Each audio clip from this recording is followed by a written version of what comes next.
You know, the U.S. Constitution is this foundational document, right? But here's the thing. It was never meant to be set in stone.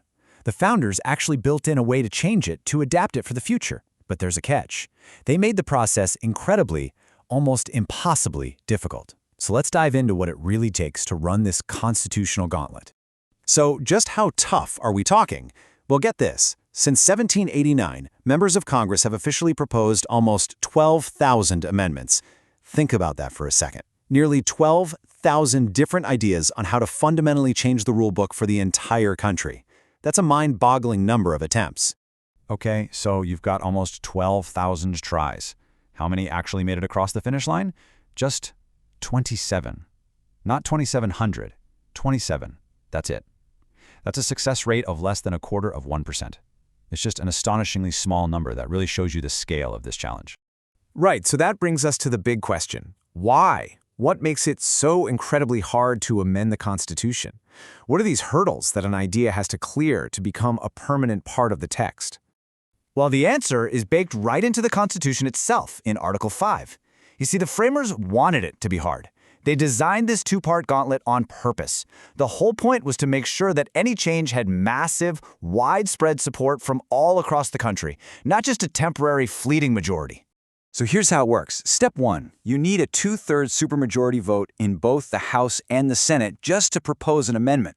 I mean, getting a simple majority on anything is tough, right? 2/3 is a whole other level. And that's just a beginning.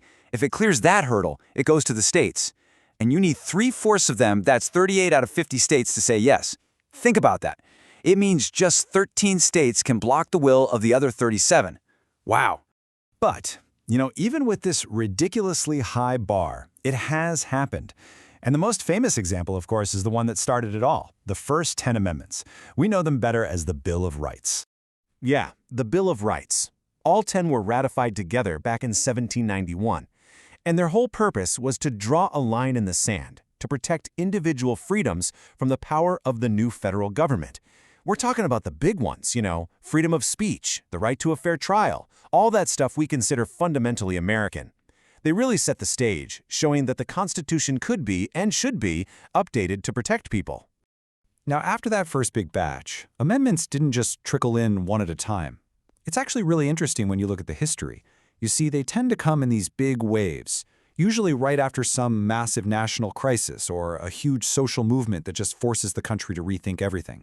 And you can see this pattern so clearly. The Civil War, boom, you get the Reconstruction Amendments, the 13th, 14th, and 15th, which ended slavery and completely redefined what it means to be a citizen. Then you have the Progressive Era, which gave us things like the income tax and, finally, women's right to vote. And then later, the Civil Rights Movement brought changes like banning poll taxes and lowering the voting age to 18. Each wave is like a major chapter in America's story. But here's a fun fact. Not every amendment was a keeper. There's one, and only one, that got a do-over. The 18th Amendment. That's the one that started prohibition. Well, it turns out the country pretty quickly decided that was a huge mistake. So just 14 years later, the 21st Amendment came along and repealed it. It's the only time in U.S. history we've hit the constitutional undo button. Okay, but if you want a really wild story, we've got to talk about the most recent amendment, the 27th. This one is about congressional pay raises, and believe it or not, it was actually proposed way back in 1789, along with the original Bill of Rights. But it didn't pass back then. It just sat there for decades. Then for centuries. It was basically a forgotten historical footnote until a college student in the 1980s wrote a paper about it and started a campaign. And it worked. In 1992, more than 202 years after it was first proposed, it finally got ratified. Can you imagine? It's the longest, slowest journey an amendment has ever taken. So we've talked about the winners, but for every success, there are thousands of failures. Let's take a little trip to what I like to call the amendment graveyard. These are the ghosts of the Constitution, ideas that actually made it all the way through Congress, but then died when they went to the states for ratification. And this graveyard is just fascinating. You've got all sorts of things in there. An early one would have stripped citizenship from anyone who accepted a title from a foreign king. There's the Corwin Amendment, a last-ditch attempt to stop the Civil War by protecting slavery forever. And then there are more modern ones you might have heard of. The Equal Rights Amendment, one to ban child labor, another to give D.C. full voting rights. All of them sparked huge national debates, but just couldn't get those 38 states to sign on. So it all comes back to the big question. Why make it so punishingly difficult? Well, it goes back to what the founders were trying to do. They wanted a government that was stable but not rigid. This whole process forces a national consensus. It means changes aren't made lightly, they have to be deeply thought out, and have massive support. It's all about finding that critical balance. Which, of course, leaves us with one last question to chew on. The process is still there. New amendments are proposed all the time.